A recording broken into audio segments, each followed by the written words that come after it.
They say the smallest words carry the loudest truths. In her interview, Tiffany described her past crash at Home Depot. A child that was a pedestrian, and it was a hit and run that the child passed away. The detective nodded, then quietly pressed. Those descriptions of the Home Depot crash, you never said girl or little girl or anything like that, correct? That distinction matters. Haley Smith was just 15. Tiffany never used girl when talking about her crashes. It was always woman. To detectives, this wasn't a slip. It was a subconscious signal of separation, a quiet admission she knew the difference. Nina told us what you told her. Specific information about the crash itself, about you being up for a couple of days, about you driving Roger's truck, about you hitting Haley and leaving. This is leakage theory in action. Suppressed truths slip through in language, tone, or framing.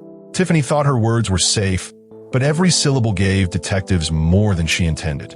She was being asked those questions. She showed little emotion, none whatsoever, simply responding, yes, sir, to the judge's questions. But the pertinent questions are who this demonic woman is, what happened on November the 16th, 2013, and how detectives psychologically trap her with a perfect bait. Within the past few hours, the woman accused of a deadly hit-and-run crash 4 years ago faced a judge. Tiffany Higginbotham remains in jail, charged in the crash that killed 15-year-old Haley Smith.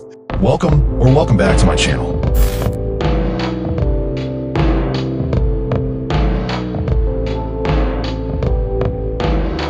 On the chilly evening of November 16th, 2013, in St. Augustine, Florida, 15-year-old Haley Smith was walking along the roadside with her friends.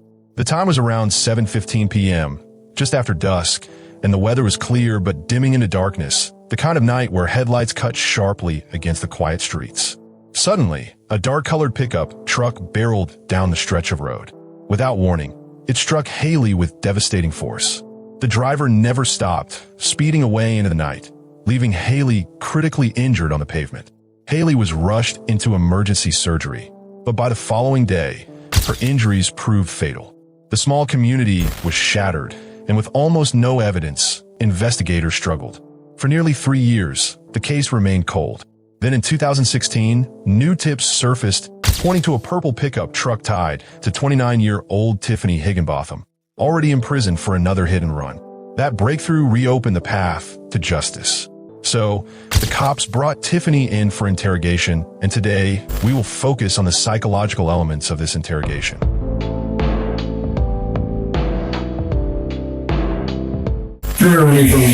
Yes. Yes, and yeah.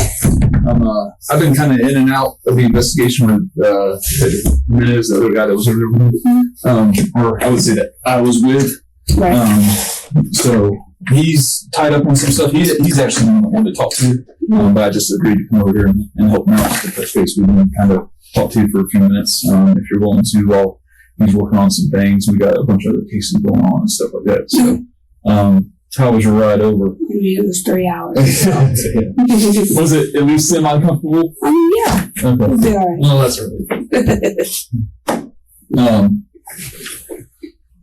Phone's constant gaming. Ton of fun. I like a little yellow cover for your badge. This one here? Yeah. A highlighter? Yeah, it looks exactly like I like. Yeah. Like you should be out there on the road or something.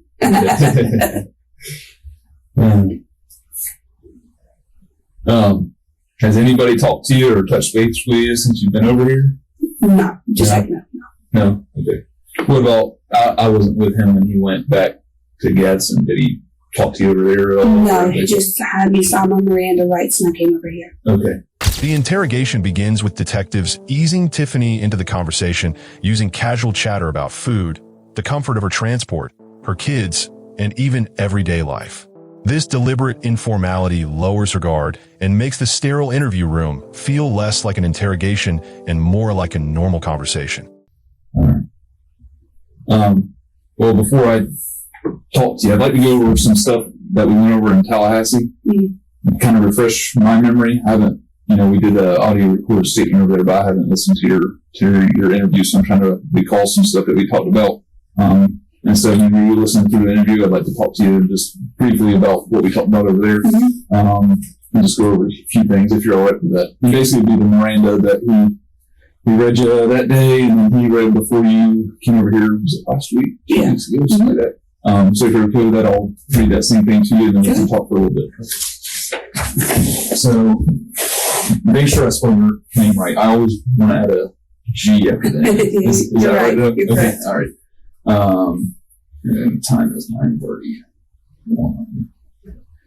You have the following rights in the United States Constitution. You do not have to make a statement or say anything. Anything you say can be used against you. You're entitled. You have the right to talk to a lawyer for advice before you make a statement or before any questions are asked of you, and to have a lawyer with you during any question. If you cannot afford to hire a lawyer, we will be appointed for you before any question if you wish. If you do answer questions, you have the right to stop answering questions at any time and consult with a lawyer. With these rights in mind, are you willing to talk to me? Yes. Okay. Just sign everything. How does this place compare to Gadsden? The food's actually a little bit better. It's better here? Actually, I've heard food here actually, ain't that great. I mean, it used to not be. It's improved since you've been here last. Yeah, definitely has. At least that's a minor plus, huh? Yeah, I mean, I can sleep a little more. But other than that, it's up. Before diving into deeper questions, the detective calmly rereads Tiffany her Miranda rights and frames it as nothing more than a formality before just talking a little. This approach reduces the perception of threat. It doesn't feel like an interrogation, but rather a friendly discussion. Yet every word still carries weight as official testimony. It's still jail, right? Right. You have no indication when I'll be going back to. I don't. Maybe Detective Heinous does. Like I said, I'm not completely plugged in into what's going on in the investigation. But that's some of the questions like that I don't really know the answer to. But once he gets freed up and comes over here, he can talk to you and explain some more things. So Okay, so he will be coming over here. yeah, he's gonna come talk to you, and I would assume in a few minutes, 20 minutes, 30 minutes. So I won't want to put an exact time frame, but he'll be over here shortly. When we talked over there, we were talking about the truck and all that other stuff.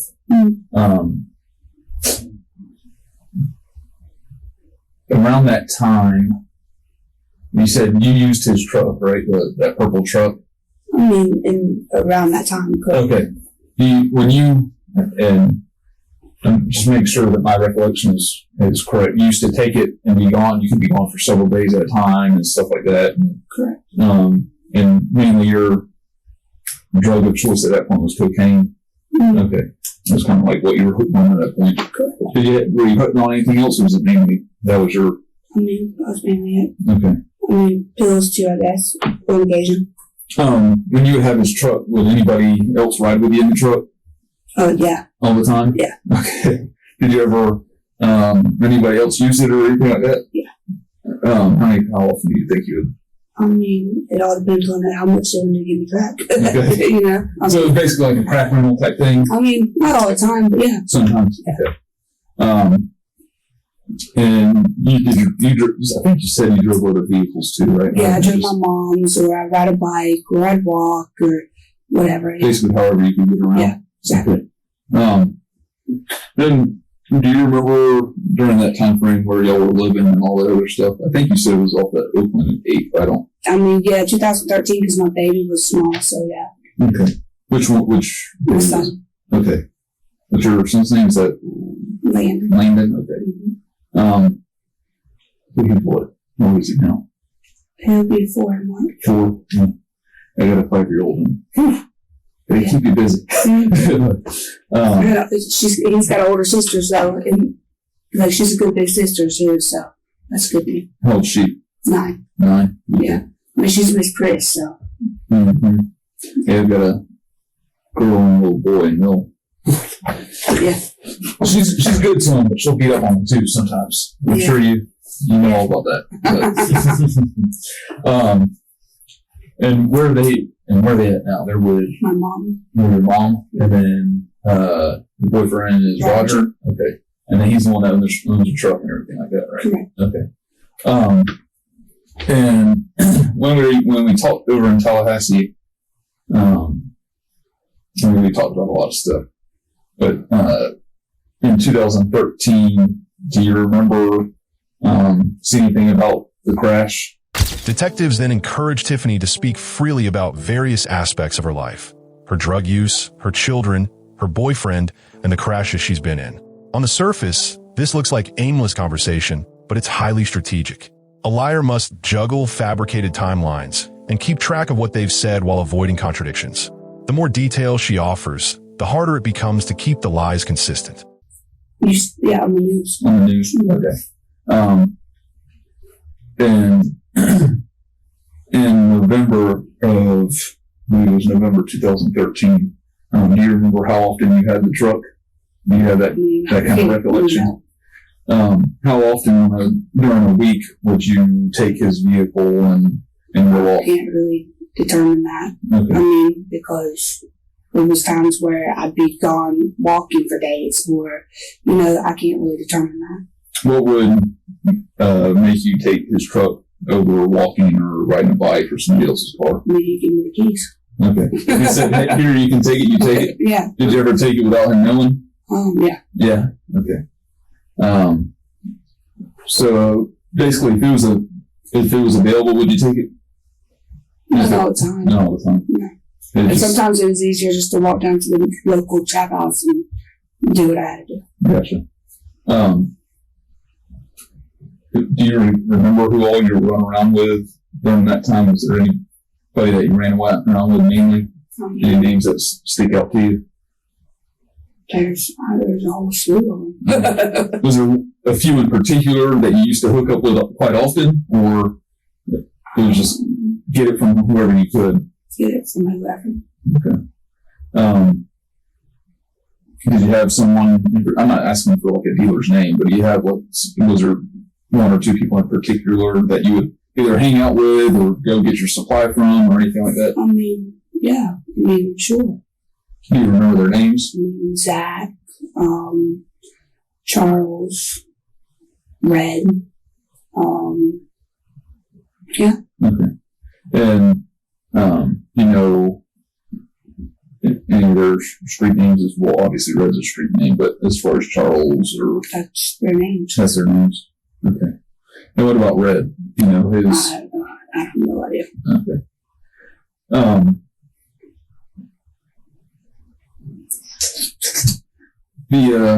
The truck, you were in some accidents in that truck previously also right. Were they all in 2013? Because I think you said you had one in at least one in 2013 and one in 14, right? That hit and run that you were given time for. Yeah. Okay. And then I was in a car accident.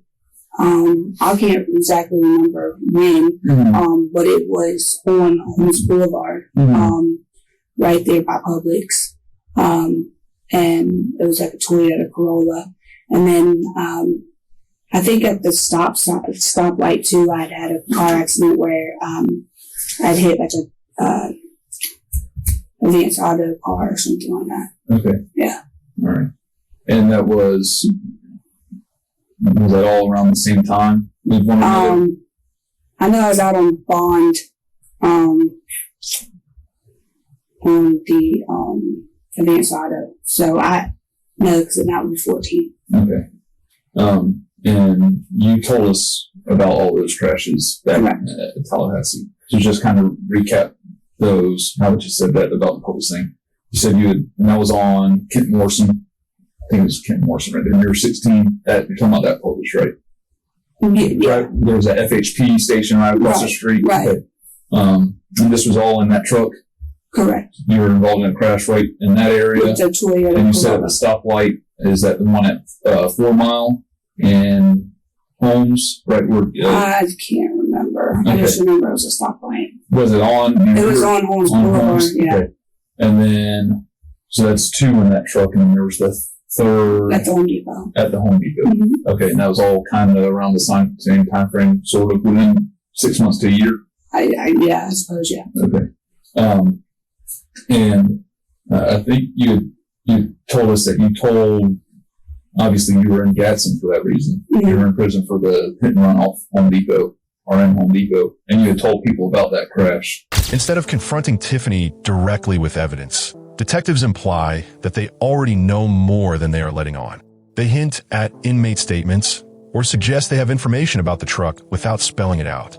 This ambiguity forces Tiffany to second-guess what the police know, which heightens her anxiety and makes her more likely to over-explain in an attempt to cover all angles. And when you described that crash, it was your truck versus a pedestrian, correct? A lady. And you told people about that, but you always use the term woman or something along those Yeah, lines. something like that, yeah. Okay. Because she was in her 50s, I think is what you said. When you heard. Okay.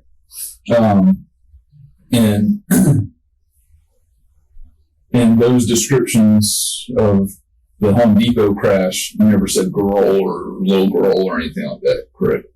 No. Okay. Because obviously she's in her 50s, you probably, I think you said you would say woman or something. Lady. Okay. And all those, what about the other crashes? Have you ever told anybody about those crashes? I mean, I know they're minor, but have you ever told anybody about the other crashes? Yeah, I mean, about the Toyota's Corolla, yeah. What about over in Gadsden? Did you ever tell anybody about the other crashes you were involved in? Yeah, the Toyota Corolla. Okay. What about that one kind of sticks out about telling a little about that? That I got in a car accident and that, well, I basically, telling them, and that was it, basically. Okay. That it was bringing their car was ruined. Okay. What made that Just crash? Just talking in general about crashes. Has that been since we've talked to you? I mean, probably not. Has that been since the phone call back in November this year that you got from Roger, or that when you talked to Roger about us taking the truck and stuff? I mean, I can't really determine, but I don't think so. Has it been relatively recently that you talked about those crashes? I don't know. Okay. I don't know. And in regards to the phone call, or in early November time, you placed a call to Roger early November this year, and he told you about us taking the truck and stuff like that. Mm-hmm. You remember that conversation? I mean, he just said that you guys took the truck and that he was expecting me back the next day. Other than that, And then after, how long do you think y'all talked on the phone? it was a 15-minute phone call. So, Okay. You always use your full 15 if you can. Yeah, I mean, I talked to the kids in between and my Right. mom and stuff. So, I mean, I can't tell you, but it's 15 minutes of phone call. And normally you just talk till it cuts you off. Type thing. Okay. There's understanding. You want to be able to talk to them as long as you can. Well, I that get costs each minute. So, How much is the cost? $2.50, $3, something like For a that. minute? No, for the 15 Oh, I was about minutes. to say $2.50 a minute. That's some, Yeah, that's some change there. It's like 20 cents a minute. Okay. Yeah. Right. Not as bad as what I thought it was going to be. Yeah. A subtle but effective move comes when detectives point out Tiffany's language choices. She consistently describes one victim as a woman, but avoids saying girl. This kind of linguistic distinction can reveal subconscious knowledge or hidden guilt. Detectives highlight these slips to show they're carefully analyzing her words, and that language itself can betray concealed truths. Have you had any conversations with any other inmates since the time that we talked to you over there in Gadsden? Yeah. Have you ever, in that time, did you confide in anybody about our conversations or our interview with you or anything like that? If there were any inmates in particular that you're close to over there in Gadsden? I mean, it's inmates, not necessarily, no. Okay. Anybody that Just you the would, people I play cards with are, like, tolerable. okay. Anybody that you would confide in or anything like that, you kind of look up to? No, No. certainly not. Okay.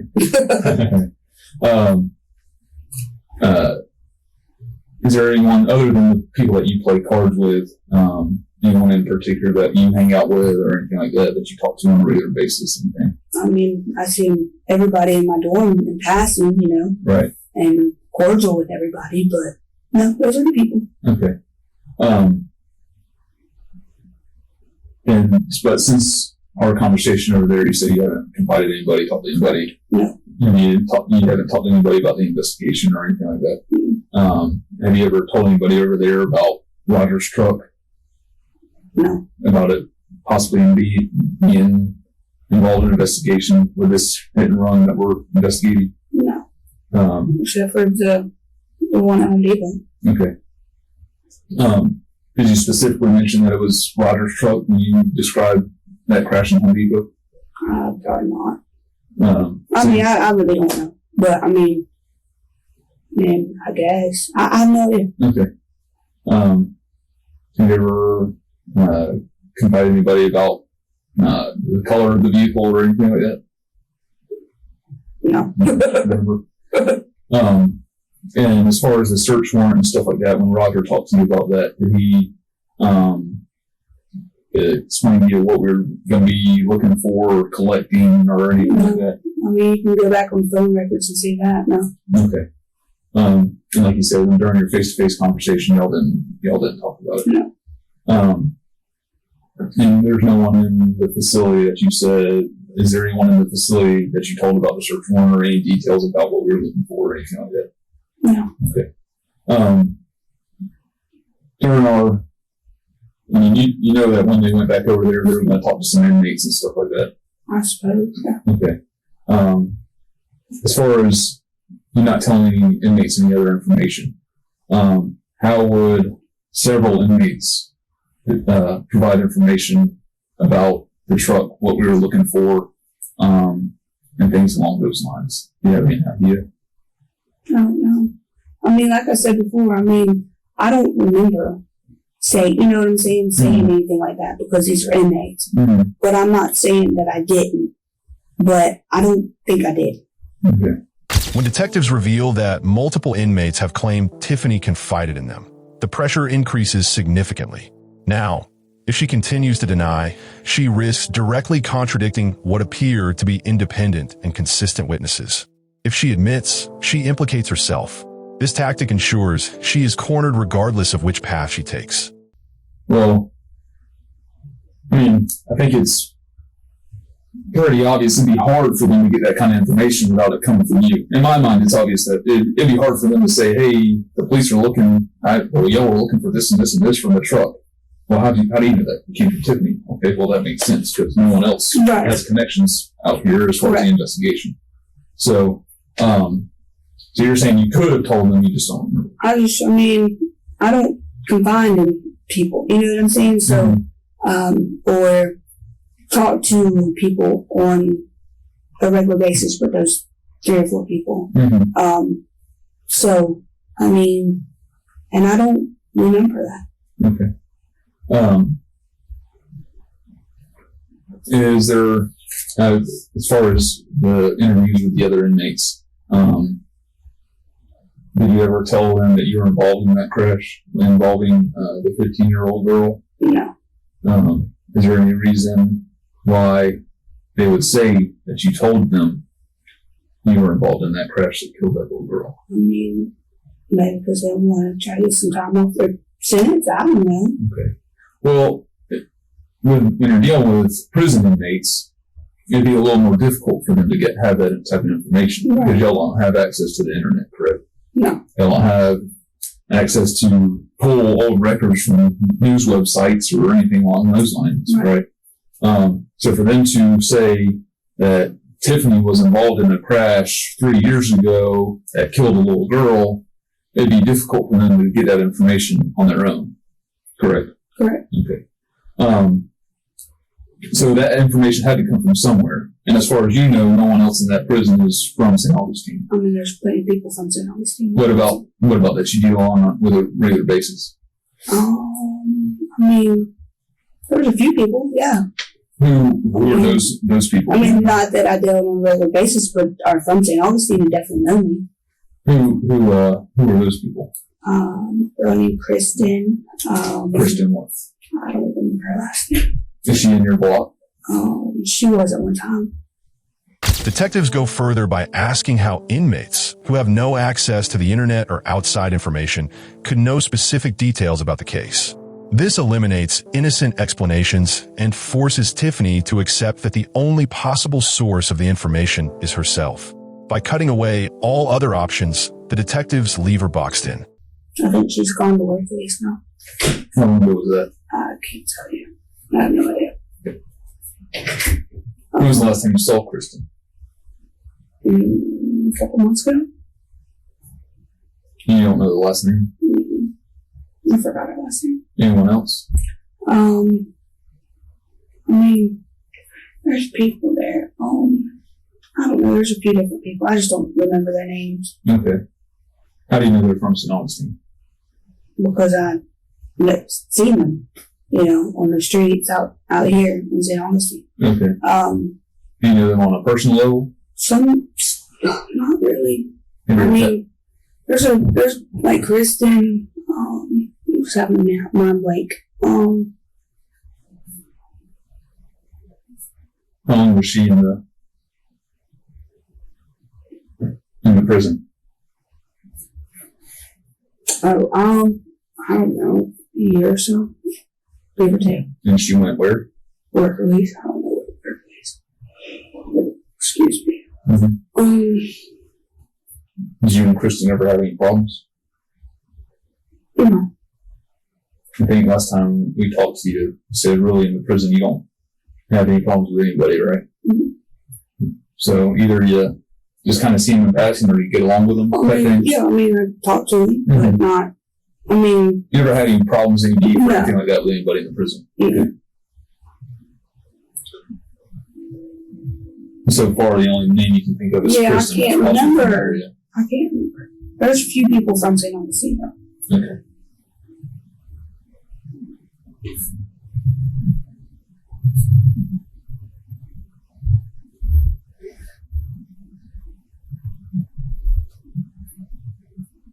Have you ever heard anybody else talking about this crash inside the prison system? Not necessarily, no. What does not necessarily mean? I mean, no. Okay. So you haven't heard anybody else talking about this crash? No. Okay.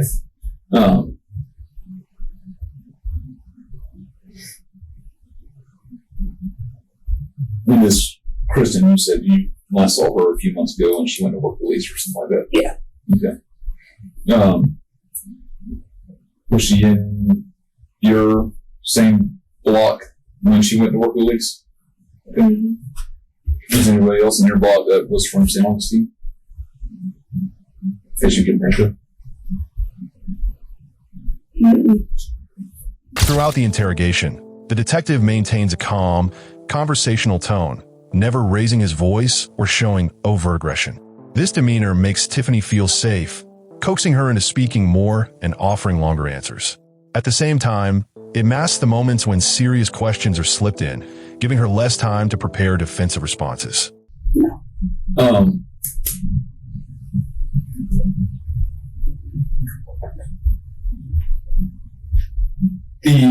As far as our interviews really, with the inmates, I think there was at least 2 or 3 that said that you personally confided in them about information about the crash. And you're saying you never confided in anybody in jail or anybody else, for that matter, inside or outside the jail about being involved in the crash. No. And as far as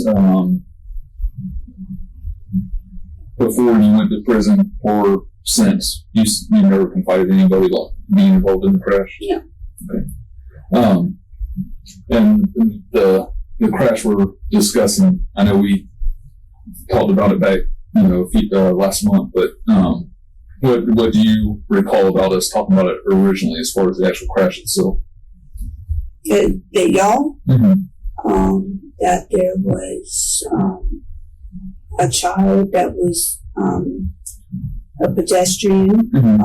and it was a hit and run, that the child passed away. That's what I remember. Okay. And that's from our conversation that we had over in Gadsden with you. Okay. Do you know any other details about the crash other than what we talked about that day? No. Do you have any, and you said you had think you said it over there and here that you had seen something about her on the news or something along those lines. Do you recall any information from the news about what you saw on the news, about any details about the girl, or her how she was at the time she was hit, or anything like that? No. I guess is there a inmate in Virginia over there? Something like that, Virginia? Yeah, I think so, yeah. Okay. Was she in your block? Correct. Were you friends with her? I mean, passing. Okay. Did you play cards with her? Was she one of the ones that you played cards with? Yeah, we kind of play cards, yeah. Okay. Was she one that you would play with on a regular basis? She'd fill in. Okay. What do you mean fill in? Like, if there was somebody not wanting to play or something like that. How often do you think y'all would play together? I don't know, maybe 2 times a week, 3 times a week, something like that. Okay. But we played every day. I mean, not her and I, but me and my friend. Okay, gotcha. Is Virginia someone that you would ever talk to or confide in or anything like that? No. How long have y'all been in the prison system together? I don't know. I don't know. She's been in that block for a while. Okay. Would you say you've been together for a year or more, a couple of months, 6 months? I don't know. How long have you been in there? Been in there going? Yeah, but I mean, there you go. I don't know. I'm gonna say 6 months or so. Okay. Give or Because take. classification kind of help y'all around, right? Yeah. But you think y'all been in the same block for at least 6 months? Or so, give or take. Yeah. Okay.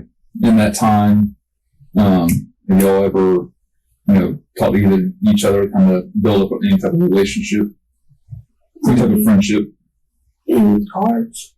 I mean, yeah. Did y'all ever talk about each other's families or anything like that? She talked about her kids and how she had DCF and stuff like that. What is she in for? I don't remember. Is it, you don't know if it's drug related or anything I like have no idea. I don't remember. that? Okay. And you're talking with Virginia, have you talked to her about what you're in for? I mean, yeah, the hit and run at Home Depot. Yeah. And robbery and stuff, yeah. Repeatedly asks, did you ever confide in Virginia? Did you talk to other inmates? Forces Tiffany into exact denials that can later be contradicted with evidence. Okay. And you remember describing the hit and run to her and the robbery and stuff like that? Yeah. And as far as the hit and run at Home Depot, did you tell her, was that at Home Depot and involved an older lady? Or do you remember? I'm sure I probably told her it involved, at Home Depot. Yeah. So, if she were to tell us that you also confided in her about a crash that you were involved in on a dark roadway, it wouldn't have been Home Depot, especially if we differentiated. Well, she was involved in a hit and run at Home Depot. She'd be able to tell the difference between a Home Depot and a dark roadway. I mean, I suppose. I would think. Yeah. Have you ever confided in Virginia about being involved in the crash that killed people? No. At any point, have you ever provided her any information about the truck being seized by law enforcement? Not that. No. And you said you haven't provided anybody details about what was in the search warrant because you said Roger didn't provide you those details. Correct. Okay. Can you think of a reason Virginia would say you were involved in that crash that killed Haley? No. Do you and Virginia have any problems? No. I mean, it sounds like y'all were kind of friendly, play cards together. She would talk about her family and stuff like that to you. I mean, I guess she washed my clothes. Other than that, no. Okay. I mean, I paid her to wash my clothes. Okay. So obviously you don't have any beef or anything like that with her. Okay. And I wasn't there for the interview with her, so I got bits and pieces. But is there, can you think of any reason at all that she would say that you confided in her about the crash or about, the vehicle being taken or anything like that? What about any other inmates in there? Do you have any idea why they would also say that you confided in them about being involved in the crash that killed Haley? And as far as the details that Virginia and I believe a few other inmates provided, there are details about the crash that no one else would know unless it came, quite honestly, from your mouth. The crash, like we've discussed, there's no way for them to research that online. There's no way for them to get that information from outside. There's no way for them to look on any news websites or pull any old news articles, correct? Correct. So for them to obtain that kind of information and to point specifically to you, I think in my mind that's kind of damning to sit here and say that you didn't tell them. Kind of makes you look bad. So that's why, I'm asking these questions for a specific reason. As far as, did you confide in Virginia about the crash? And then you're telling me no. I mean, it doesn't. Right. It doesn't look very well. Is all I'm saying. They got this information specific, in my opinion. The only way that they got this specific information is from you. Uses Virginia and others' testimonies to pin her story. Independent, consistent witnesses make denial harder. Can you think of? Okay. So basically, you're saying, and correct me if I'm wrong, that all of these details that have been provided us by inmates, specific details about the crash, including the fact that you struck and killed her, left the scene, and found out a few days later that she died. All that information you never said. Yeah. You never confided in anybody within that prison system that any of that information that I just said. No. You've never confided into anybody outside of that prison system that information that I just said. No. Okay. Can you think of anyone else in that prison system that you were close with? Because I think there's a few other inmates that you're close with, and you're purposely leaving out their names. Can you think of any other prisoners within Gadsden that you were close with, that you may have had close personal conversations with?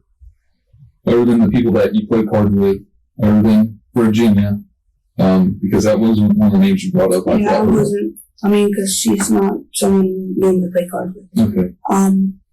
Any other names that you can think of that you would? I want you to think hard, because I don't want you to leave out any other names, because I think there's a few names that you're missing. I think you might be missing them on purpose. Not really. Okay. All right. Like I said, Detective Jimenez, who's actually working the case, I'm just trying to fill in here and there. Let me go see if he's available to come talk to you, so we don't, okay, draw it out. I'm sure you don't mind being out of jail for at least a little bit. I'd rather be back to sleep, but yeah. Can I get you anything while we wait for him? Any water or anything to snack on, anything like that? I'm fine. Sure. Okay. We gotta I can see if I have some cash. You might have a snack machine outside, unless you're all right. Fine. Okay. Thank you, Doc. Yep. Give me a few minutes. Let me see where he's at. Wait, actually, do you have like Mountain Dew out there? We might have Diet Mountain Dew and like Coke or something like that in the vending machine. A Coke will work. Okay. Thank you. Yep.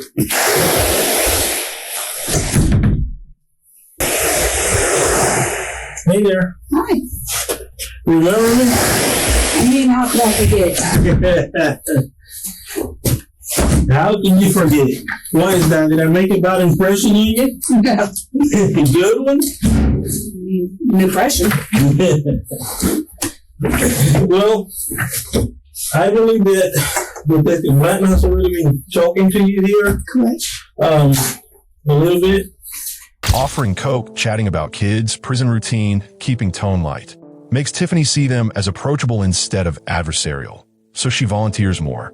And I'm just here to confirm some of the information that you provided to him and to us during the initial interview.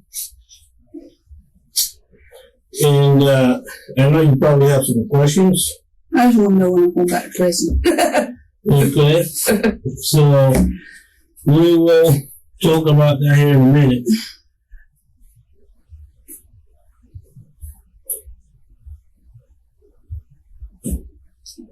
And you have 2 children, right? 2. Correct. Okay.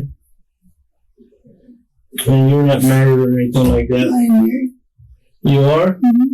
To Brantley Bennett. Ruthless Bennett.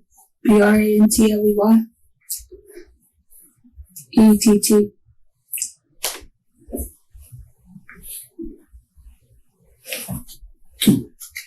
Well, last time that we were talking, we were talking about this hit and run traffic crash with a fatal hit and run traffic crash with your name had come up in the investigation and all that. As far as the crash, you said that you had nothing to do. And I'm telling you, if you had anything to do with it, you should let me know now. Because we're just continuing to investigate this incident. Okay? Okay. So, basically, there's some information that led us up to you. Do you remember what I said specifically about what led us to you in specific? Just someone led you to me. Okay. Did I tell you a specific name as far as who was it? No. Okay.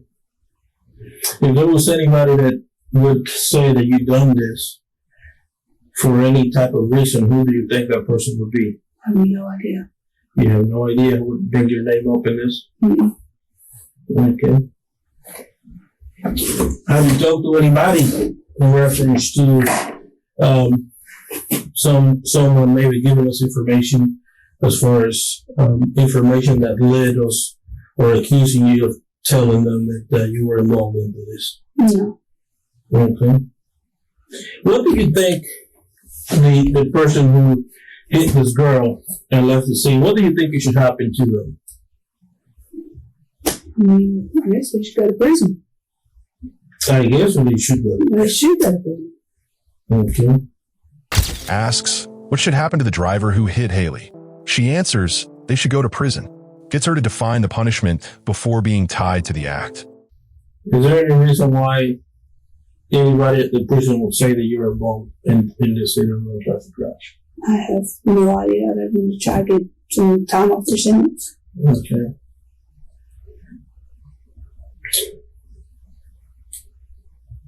Do you know about what Haley's age was when she was here? He just said 15. Mm-hmm. Yeah.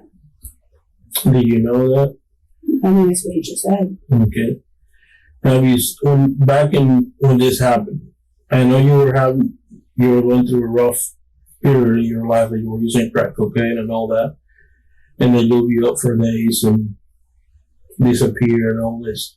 When did you first find out that this incident occurred over there with she got killed? On the news. On the news? Okay, and approximately how long after the crash occurred was this? I don't know. I don't know when the crash occurred, so Okay. I just remember it was on the news. Okay. Do you remember talking to anybody other than those girls that you played cards with at the jail over there? Okay.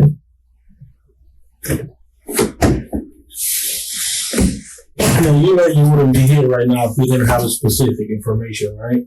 I mean, How does it make you feel, the fact that you're here and you're being interviewed for this if you had nothing to do with it? Angry. Okay.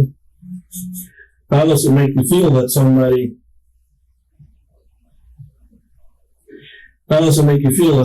bringing your name up into this thing? Again, angry. Okay.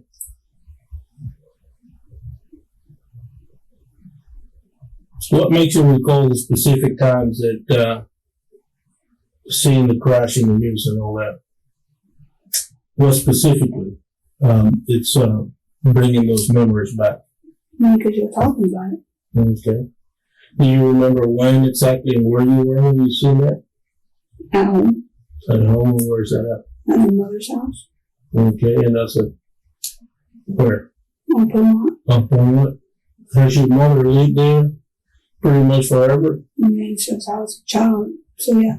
Okay.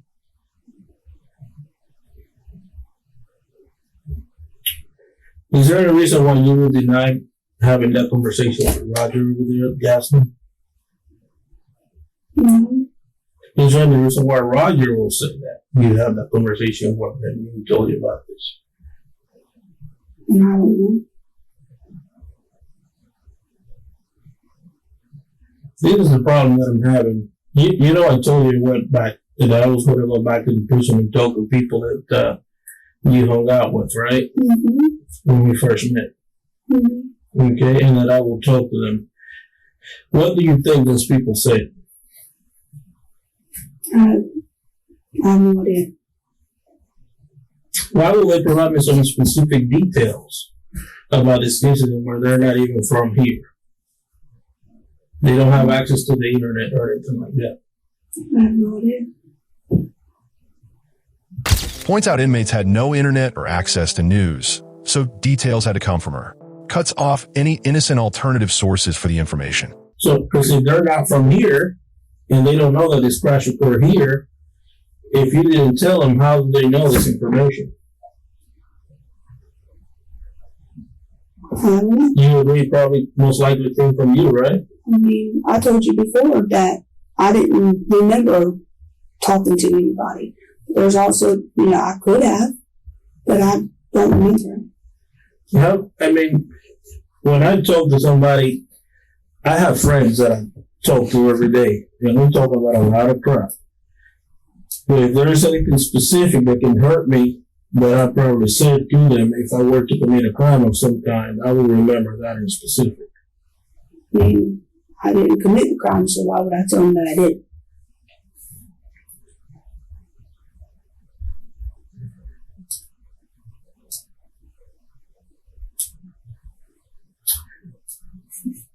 You know Virginia Jennings, right? As I just mentioned her. Okay. Well, we went over there and we talked to Virginia. That same way that you got transported over here. Mm-hmm. Okay, and Virginia told us what you told her. Specific information about the crash itself, about you being up for a couple of days, about you driving Roger's truck, about you hitting Haley and leaving the scene. Specific information that Virginia would not have unless it came from your mouth. Okay? Okay. I can let you listen to that interview also. So that I'm not making this up, Tiffany. I'm not saying that you are. Okay? But that's the problem. You have confided to Virginia over there and told her what you did, and you sit here and continue to deny everything.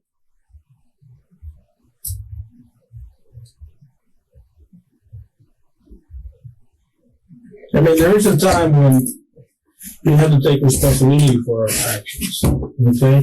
And I know that based on what Virginia told me, Virginia's a mom, she's got kids. Okay, she knows that you have kids. She didn't want to talk to me because she was worried about your kids, but then she knew that Roger was taking care of her kids. Okay? I know this is probably difficult for you.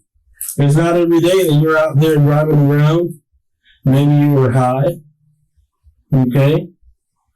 And maybe this girl was too close to the road and you tagged her and you didn't think it was nothing major, but it happened. Okay? But at some point in time, we have to take responsibility for our actions. You know? You have this mother here that every year she's calling us, is there anything new? Is there anything new? Since 2013, she's been asking and asking and asking. She's even mentioned your name herself. That we should look into you. Because Everybody knew what you were doing back in the day. And I'm not trying to make an excuse for you, but things happen. You see? Things happen. Offers her a lighter narrative. Maybe high, scared, thought it wasn't serious. Lowers the psychological cost of admitting guilt. They do happen every day. Okay? I know things, and they're hard sometimes. Especially you're over here, you're facing more time for this crime. That, did you know Haley prior to this? You see, a lot of times when we investigate, this is why these cases are difficult. Because most of the times, if I'm investigating a homicide, I know that a lot of times it's most of the homicides, and you've probably seen this on TV, is somebody that know the person, you know? But when you're talking about a traffic incident of this nature, most of the time the people are not related. They haven't even crossed paths before. Okay? That's why they're difficult to solve. Okay? So, the fact is, you have an opportunity here to give me your side of the story. Okay? Of what happened. You've already told Virginia the story. Okay? We already know that story that you told Virginia because it came from her mouth. I mean, I have a recording there, a very detailed recording of what you said. And just so you know, Virginia didn't just phone you out like that. Virginia, she wasn't looking for anything. She didn't ask for anything. In return, the only thing that it bothered her, as soon as she walked into the room that I pulled her in there, she knew what it was about. I didn't have to tell her anything. But she has kids.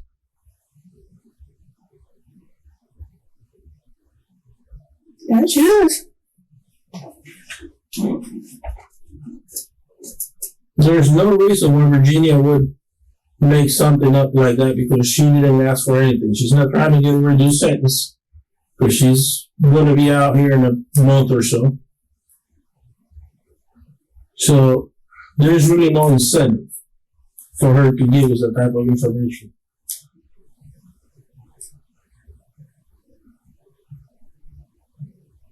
Okay.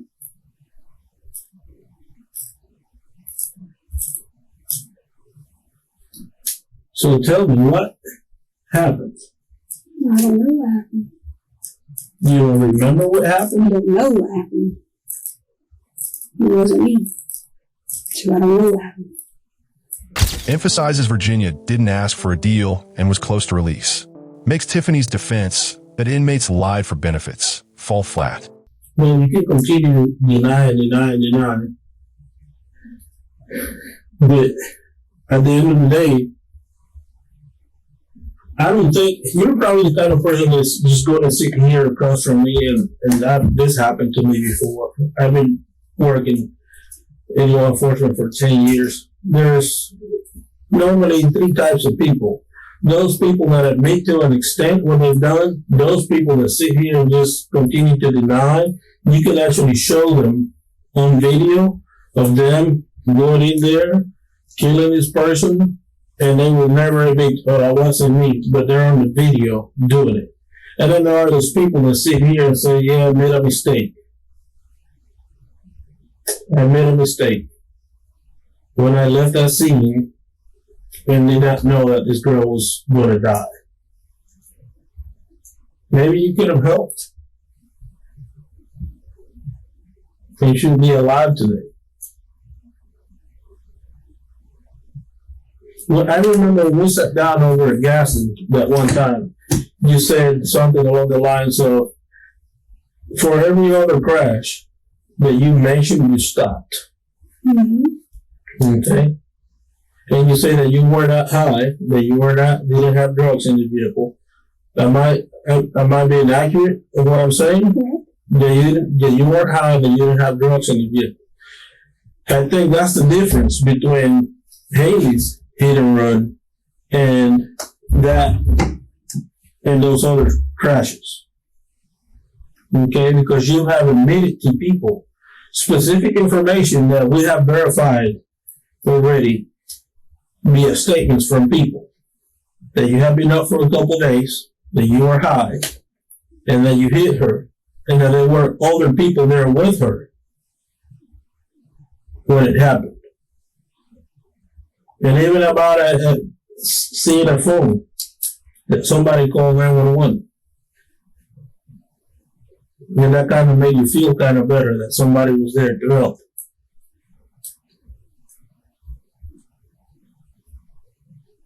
We're not playing games here, Tiffany. I'm not saying you are. But you agree with me, didn't you? That if these people provided us this information, it can only come from you because they didn't have any details. Yeah, I suppose. You suppose? That's what I said. Okay. Well, to me, that's an agreement because suppose they don't have, do you have access to the internet, I guess? No. Okay. You have access to other people if you call them, right? Mm, You can call somebody from there and seek information, right? no. There are three types of people: admitters, deniers, and those who deny even when caught on video. Reframes the decision as about who she is, not just what she did. Why wouldn't it? Everything started happening when we seized Roger's truck.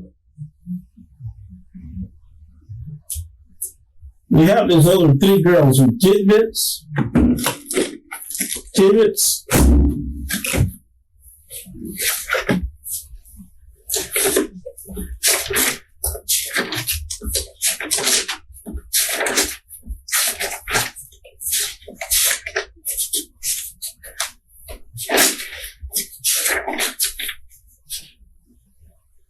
Heather and Jamie.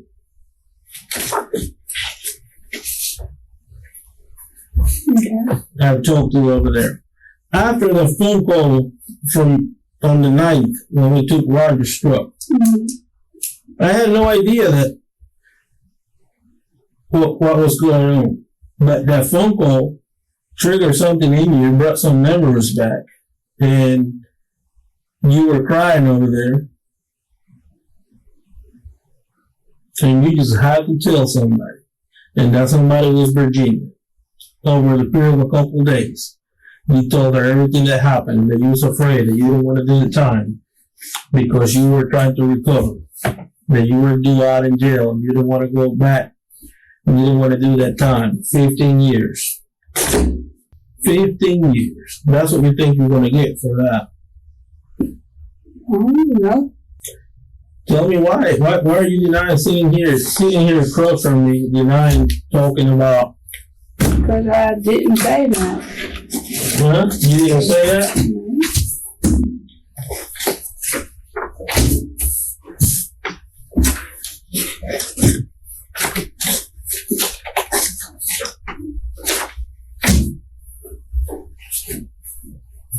That's sad. That's pretty sad. I mean, that's sad. What are you staring at me for? I'm just thinking how you can sit here and just deny everything that we can verify that we know that happened. Because I didn't do it. So you never talked to Virginia. You didn't even mention Virginia in our first interview, did you? No, because it's someone I play cards with that she fills in. You know, I don't know. She feels safe, but then again, you talk to her every day. You know, there's cameras over there. I mean, it's not something that I just thought about. I mean, you know, I don't know. I just didn't think about her. Early in the final part, detectives pressed Tiffany on why she never mentioned Virginia before, by making her deny specific interactions instead of issuing broad statements. They corner her into a smaller, riskier claim. Once Virginia's recorded words are introduced, her earlier denial loses credibility. You already called us out on the inmate that was being transported with you. Why would you bring, who's Marcus Oxendine? Why would you bring his name up? Who's Marcus Oxendine? Oxendine. I don't know who he is. You don't know who he is? Mm-mm. Why would you bring his name up, Marcus? I don't know. I know what Mark is, but I don't know what his last name is. What's Marcus look like? He's black. Okay. He's a drug dealer. He's a drug dealer. Do you used to buy drugs from him in the past? Most certainly. I mean, I don't know if that's the same one, but Marcus, I mean. Where does Marcus that you're talking about lives at? Where do you go Off get the the 4 drug? Mile, 4 Mile and where? Clay Street. Clay Street? Mm-hmm. 4 Mile and Clay? He's got goals for you. Oh. So good one. Thank you.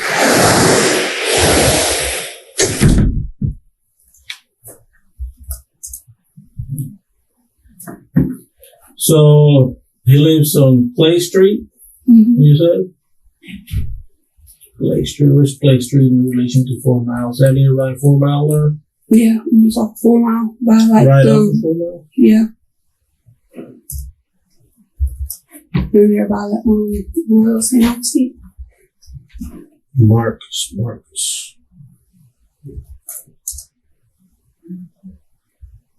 You don't know his last name though? You say he's black, he's a drug dealer, and he's on Clay Street. That's all I know. Is this Virginia's voice? What I understood, 15 or 16-year-old girl walking through the night. There was some Tiffany here. She was around for a couple of days and she was Okay. They should specifically tell you this information. Okay. And they should tell you what type of vehicle she was driving. all she had said was a truck. Okay. So that truck, it was Yeah. Roger. Rifles, Roger. Okay. They should tell you specific date about when this is in the About work. 4 years ago. Okay. But no actual specific date. And you said that she said to you that she had been gone for several days. Okay. Did she tell you about what time of the day this occurred? I believe it was dark. Okay. Okay. Did she tell you where she was going? No, just that it was fine. Okay. Did she tell you specific landmarks about where the location of the crash was? Okay. Now, as far as the inner run itself, how did she know that she hit a person? Did she actually do right then and there or when the incident occurred? She said that she claimed, said whatever, that person that she didn't push her. Okay. That it blew up and people should Good try.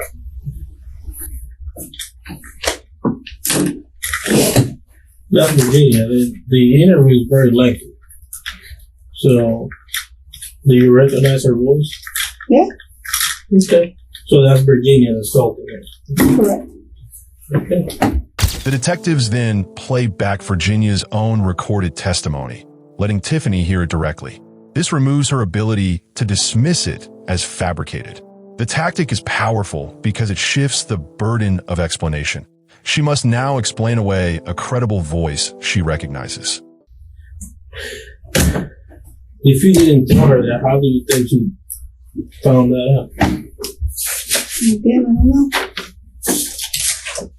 It had to come from her, from you two.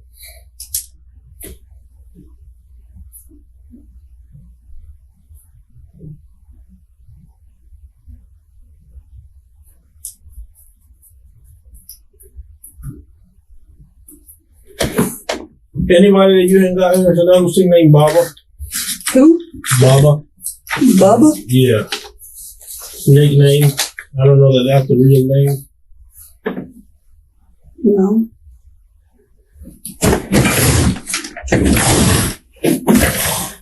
Like we did with the Miranda rights. I always want to make sure that people know what they're signing. Mm-hmm.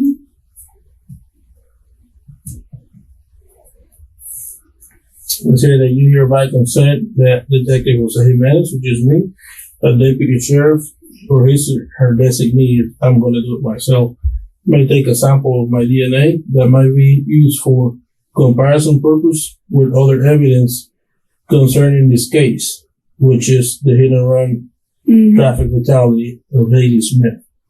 I understand and agree that same sample can be used in a court of law against me. Okay?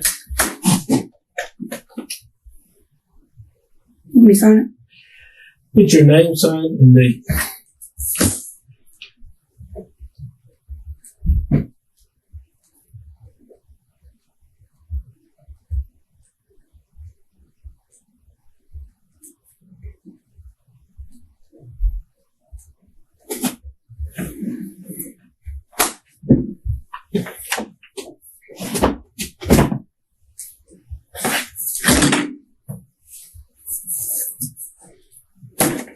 Any questions?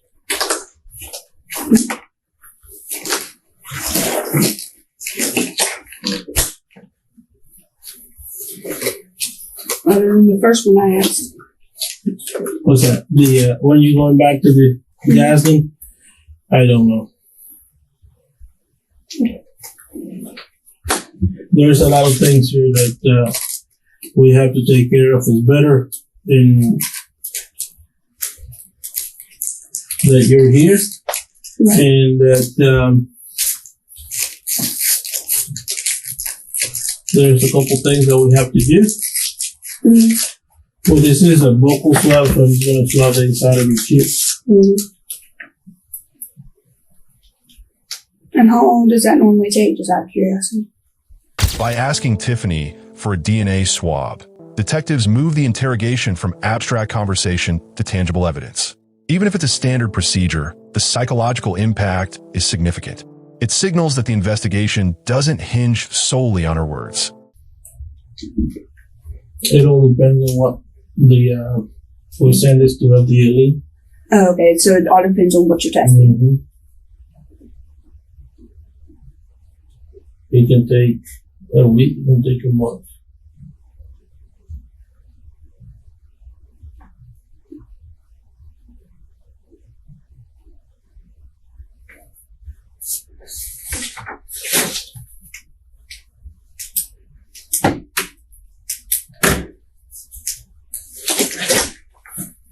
Like I said, Tiffany, you've said some stuff to those people over there at the prison that they know that only you could have said, which is very specific information.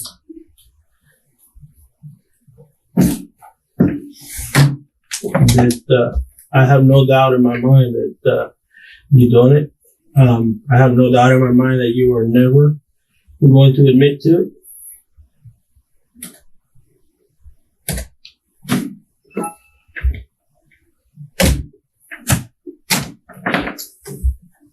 If you've already told one person, tell it us. When this goes to court, I think we've already talked about during the first interview. When this goes to court, who is the jury going to see? The person that admitted and owned up to what happened, or the person that continues to deny that it happened? And that's not going to ever own up to their mistakes. I've already told you that when we first met over there at Gaston, that there's a lot of stuff that we have to do when we investigate a hit and run traffic crash of this nature. Okay?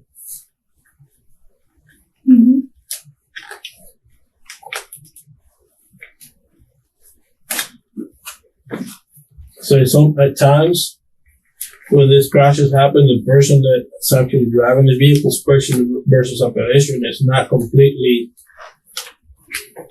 at fault. Sometimes they are, sometimes they're not. But there's a lot of variables that we have to look into a crash investigation. Okay? You know yourself that you told some people about what happened. and they've provided that information to us. And you know specifically who I'm talking about.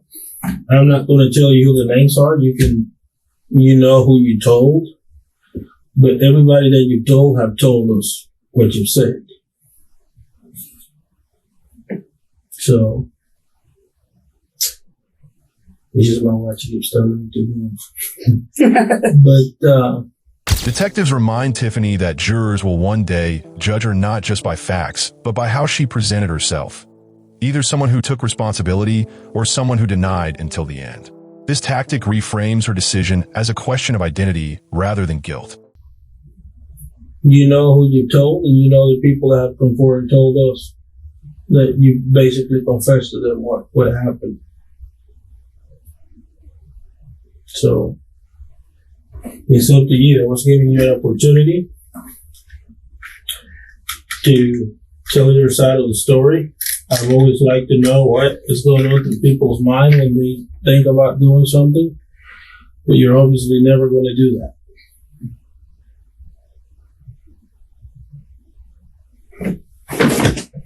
So give me a couple minutes. I'll be back here and I'll get you back to the game. Okay.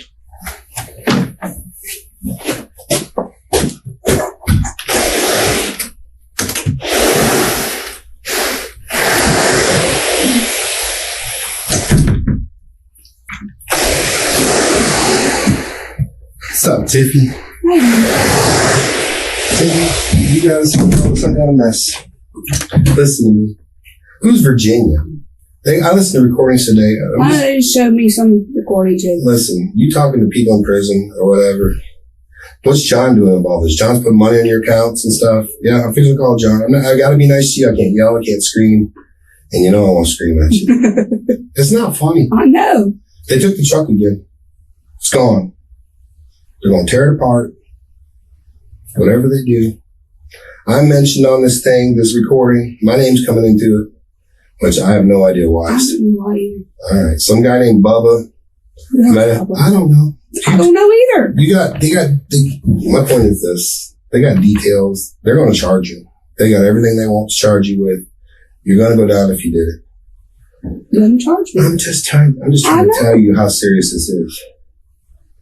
It's not funny. I'm not saying it's funny. They took the truck again. Now I got no way to work. Who's coming to pick you up, Mom? No, they're going to give me a ride home. I mean, I ain't got the other truck on the road. They're going to take it apart, do whatever they said they got to do. They said I never told you about when they took it the last time, DNA and I told them and paint chips. They say you denying all that, and I told you about it at the jail. I don't remember. That's fine. I'm just telling you. You gotta understand them. And I mean, I'm just going from their point of view. They got me fixing trucks. They got it on some recording. And who's Virginia? Is that your friend in jail? She's someone that I freaking have washed my clothes and stuff. Well, you do more than that, obviously. Why, if this is crazy, if you didn't do it, why would you admit something to somebody in jail you did? They got people out here you talking to, or you did whatever back in the day. I don't remember the time, but I know you're always here and gone. I talk at the house sometimes, whatever. I'm just saying, Tiffany, it's coming down. If you did it, they're going to nail you. If you cooperate, maybe it'll be less. They're talking 4 to 15. 4 years ain't that long. 15's long. I don't know how much work it takes to get it to 4. I don't know. I have no idea. What's John doing? Aren't you talking to John daily? Oh, yeah. I talked to him. Well, how did you get a hold of John and put money? Why are you getting a hold of John? Why don't you have put money? If they're asking who John is, like John's a plumber. Bringing in Tiffany's boyfriend Roger is a strategic, emotional play. He echoes the detective's themes, but from the mouth of someone she trusts, adding credibility to the accusations. Loved ones often bypass defensive walls more effectively than law enforcement. John, I do work for Johnson. Nick told John that I was on being booked in. How would Nick know that? Because you look at the jail log every day. And you can look at the jail log. You're so popular. Every guy in town knows you except for me. I mean, I'm just saying. I got some Bubba I never heard of. I told him about Tracy or Tammy or whatever her name is. Yeah, I mean... Have you told him about her? It slips my mind. Well, you need to tell him whatever you know. I told him that bitch was always driving my truck too. And I don't know. They're saying you told people you did it. They got recordings of you doing it, of telling somebody. So somebody's wearing a wire or something. I don't know, Tiffany. I'm not wired either. So I'm just telling you. I'm up to my neck in this. To where if I have to get a lawyer, guess what? There's no money for a lawyer for you. Mom ain't gonna help me get a lawyer. I have to do it myself. I don't even know if I'm fired now because my bosses are involved in it now. I've had this job 4 weeks, 3 weeks, and it's a good job. They take care of me. They're nice. It's nice to see you, not without bars. But Christ almighty, Tiffany. The officer Jimenez says, because I love you so much, I'm covering up for you. He's like that. He says, you're playing me for a fool. I need to take the kids and just leave and forget you. I'm not. That's what he said. You can't make this shit up, Tiff. I'm not saying you. This is like a TV show, and when it all comes down, it's going to be it's not funny. I'm not laughing. It's going to be like TV. It's going to be. It'll be on TV. It'll be more than that. It'll be reporters at the house. It'll be freaking people up our ass. It'll be what you call it, paparazzi. It's not funny. I'm not. Mom's going to be going through. Mom has went through enough with you just with all robbing that guy with tall dumb guy. I mean, it's like you told him I won't get no time hard because I got a clean record. I heard it. They got recordings of I didn't say no shit like that. They said when I get charged because my right. No, I know what they say. Dude, they got recordings. They're going to say whatever. If they play something and I hear your voice, that's not them saying. That's you saying. That's you saying. They record everything. They're recording all this. Oh, I know they are. They probably got video things. Oh, I'm sure.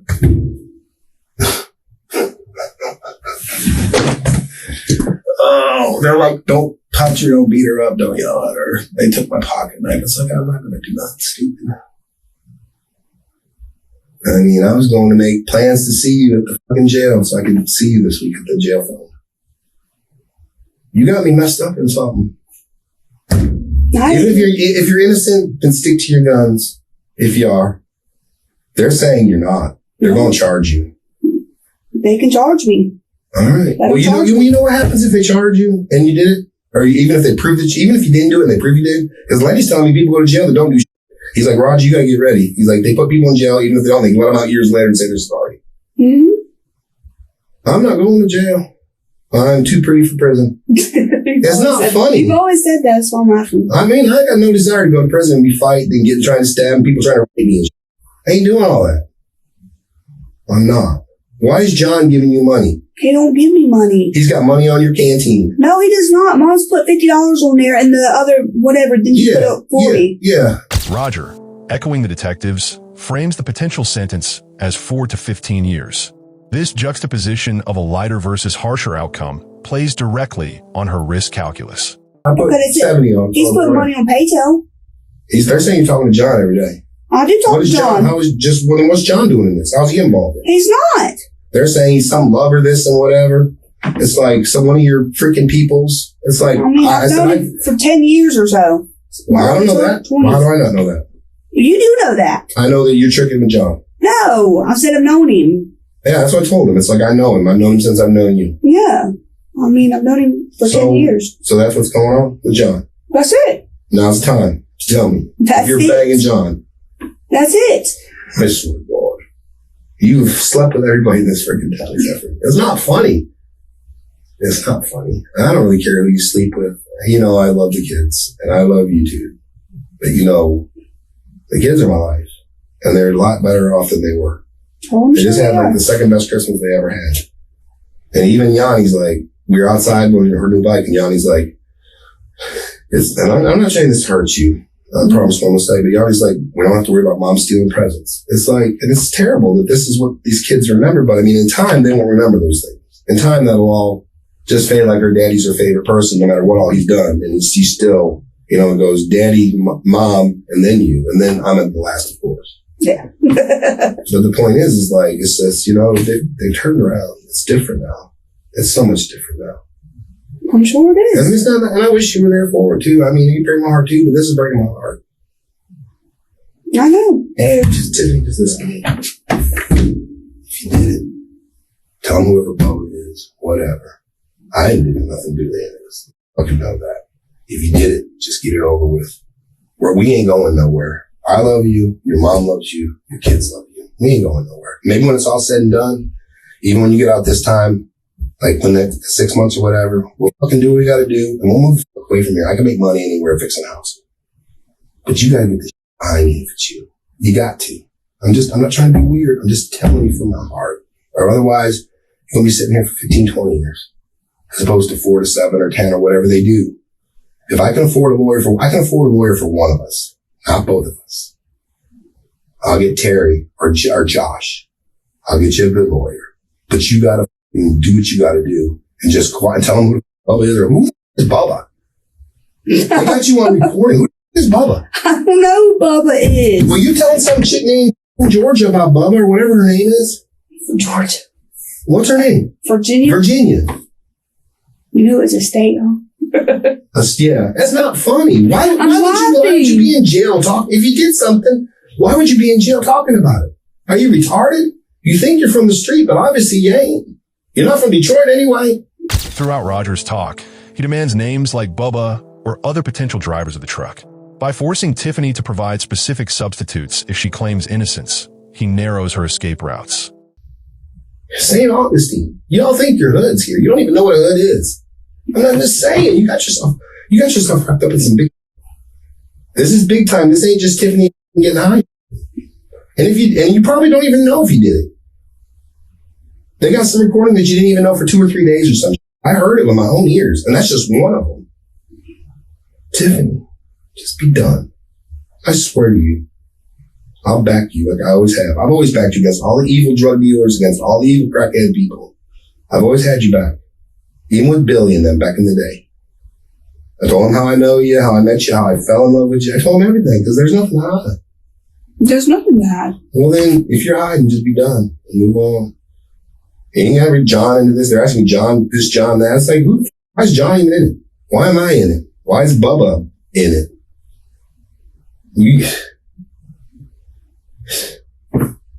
I don't know, I'll tell you. I'm just telling you what I'm telling you.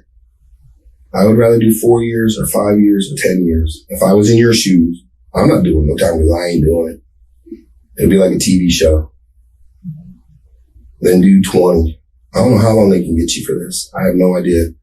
But my one friend at work, I was telling him about it. Johnny, his cousin hit somebody and they came and he did all this fighting it, whatever, and he's doing 15.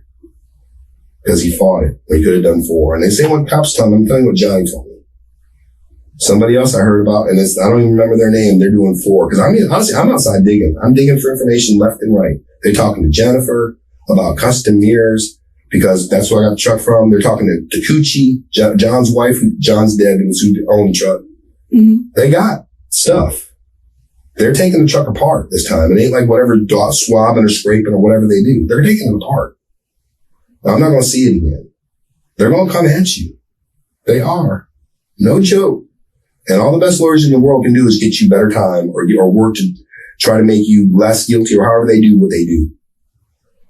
But it's going to hit. And I'm not trying to scare you. I'm not trying to make you think that I'm going to leave you or we're not going to be there for you. I've told you since the get-go.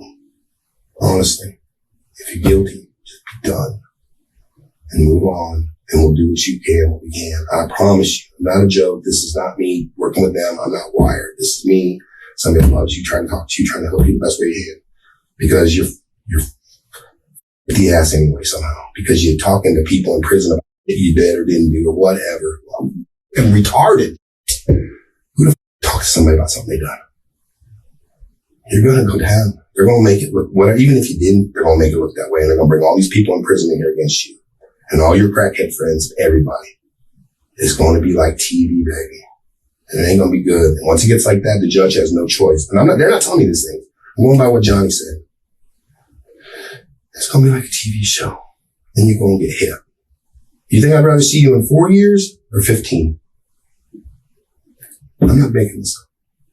I'm sorry. You probably hate me for saying this, Pete. No. I love you. I love you too. You're like an iceberg. Anything else to talk about? Because I gotta get back to the house and I'll figure out a way to either get the other truck on the road or go to work or something. Roger invokes Christmas memories, the children's well-being, and their shared struggles. This isn't random. It taps into Tiffany's guilt and maternal instincts. Emotional appeals make it harder to maintain cold denials. And the reason I want to talk to you, I just want to see you face to face and tell you what I think, what they're saying. I don't want to do it through a jail phone. I just want to see you face to face and tell you. If you're guilty, just be done. Work with them. Tell them who Bubba is, or who Bubba. Is some fun with your crackhead friends? Probably. I don't know. So they're asking me about these crack houses you got. What do you call them back in the day? Trap house? Trap houses. I call them crack houses. Whatever. What's the damn difference? I never went to you with those places. I always got high up with you at the house. I never been to these places with you. I chased one of you down because you're stupid enough to leave my truck there, find it. But I never smoked in these places. I mean, it's not funny. I mean, I'm not laughing really. I'm just kind of. It's all coming back. It's like what you put me through. Yeah. Don't put me through no more than that. If you want me beside you to help you and to love you and through thick and thin, all these things you say, then you can give it back in return and fix it. If you broke something, fix it. Pay the dues and be done and walk out your life normal behind you and be sorry. You got kids. I mean, you got kids. If something happened to Yanni, you would kill somebody. Just be done. If something happened to Julia, and I mean, I'm going through wars with Julia. I'm fixing to give Julia to her aunt or to my sister because Julia is like a little you right now. It's terrible. But I'm not, I mean, they're my kids. I'm not going to let them go. I'm not going to sit there and just let shit happen. Kids, if you're guilty, just be done. I'd rather do 4 years than 15. And I love you. I'm sorry. If you didn't do it, then stick to your guns. I don't think it's going to do you a bit of good. And that's just from the heart. I told them what I know, but that's all I know. They're talking to everybody about whatever. They're going to pin your ass to the wall, even if you didn't do it. Because you running your mouth in prison and running your mouth to your druggy friends on the outside, I reckon. Oh, no. I love you. I got you back, but it's time to move on. I'm sorry. I just know that I didn't find out about the other hit and run to the cops. It's like every day it's something new. And I'm finding about John phones and Bubba's and Virginia's. It's like every day, it's like no matter what you do and go to work and you come home and you cook and you kick some kids' asses and you clean a little bit, it's like something new. By the end, Tiffany faces inmate testimony, truck seizure, DNA collection, and personal pressure from Roger. None alone may have broken her, but together they create a suffocating web. My heart is so heavy right now. Yeah, I mean, I don't know if you understand what I'm feeling. Do you? Would you rather see me in 4 years or 20? Don't cry either. I'm not crying. All right. Cold as ice, willing to sacrifice. What the fuck? All right. I don't know. Are y'all listening or however y'all do these things? That's not funny. Yeah, they're probably listening, babe. I'm going to the house. I'm going to start Bill's out of town for a week too. He's the only guy I know that can maybe help me get the truck going. I ain't got the money for this right now. If I'd have known, I would have spent less money on the kids for Christmas. They took all your tools too? No, they let me get all my tools. They took it to Master's Drive. I took all my tools out. I went to the house, got all my personal out. Oh, that's cool. Yeah, I can't work on tools. You sold $1 million of them. Even the guys at the jail, they're going to be talking to the guys at the pawn shop about that Tina girl you rolling up in the pawn shop that wouldn't sell you tools. Because what's that broad's name? Used to run with Tim. I told them all about her. Because that's what I think happened. But I don't know. Because you don't tell me nothing. Was she driving it? I mean, she's drove our truck, I don't know how many times. Did she do it? Not that I know of. I don't know. Well, you better know. You better figure it out. Because to give them something. If she did it, tell them. I don't know, Tim. They got recordings of you saying you did it. I love you. I can't touch you because they'll some salt or whatever. You can open the door? No, you can't open the door. Those shit's like locked up chicken jail. No, You heard what I said. I heard you.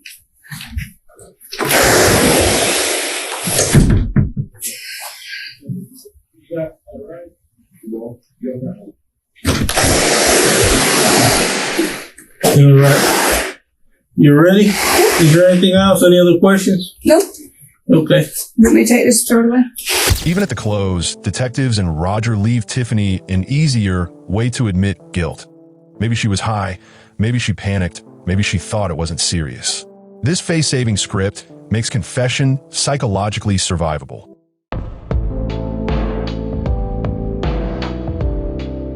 In Tiffany Higginbotham's interrogation, detectives skillfully built rapport, then shifted to strategic pressure using inmate testimony, language analysis, and implied evidence. By highlighting inconsistencies and isolating her denials, they forced Tiffany into contradictions that weakened her credibility.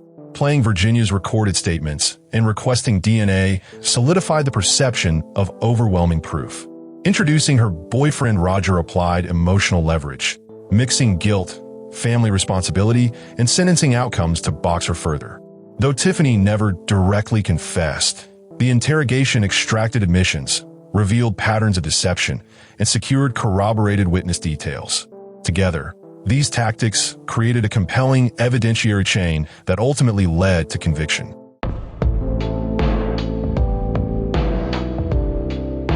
Within the past few hours, the woman accused of a deadly hit-and-run crash 4 years ago faced a judge. Tiffany Higginbotham remains in jail, charged in the crash that killed 15-year-old Haley Smith. In September 2017, Tiffany Higginbotham was sentenced for the fatal 2013 hit-and-run that killed 15-year-old Haley Smith in St. Augustine, Florida. After years of investigation and mounting evidence, including witness testimony from inmates and her eventual guilty plea, the court handed down a sentence that reflected both the seriousness of her actions and the anguish caused to Haley's family. Breaking new details in the hit-and-run death of a St. Johns County teenager in 2013. Detectives now say this woman is responsible for killing 15-year-old Haley Smith. Her mother says she never lost hope for an arrest. Told her that we did it, that I didn't give up. Because I think that's important. Just hours ago, she wiped away tears as she stood at the memorial she made for her daughter at the scene of the crash in St. Johns County. Higginbotham received 17 years in state prison, followed by 2 years of house arrest and 11 additional years of probation, making her punishment span 3 decades under legal supervision. Prosecutors argued that her repeated pattern of reckless driving, coupled with her history of drug use and other hit-and-run incidents, showed she posed an ongoing danger to the community. Tiffany Higginbotham was being housed here at the St. Johns County Jail. She went before a judge here, though, at the courthouse who set her bond at $100,000. He also set a condition: if she were to bond out, she could not operate a motor vehicle without a valid driver's license or permit. However, she was currently serving a prison sentence. Take a look at this video of her from inside of that courtroom here in St. Johns County. You can see that she was being asked those questions. She showed little emotion, none whatsoever, simply responding, "Yes, sir," to the judge's questions. The sentence was not only about retribution, but also a signal to the public about accountability in fatal traffic crimes. For Haley's grieving family, it marked a measure of justice long delayed.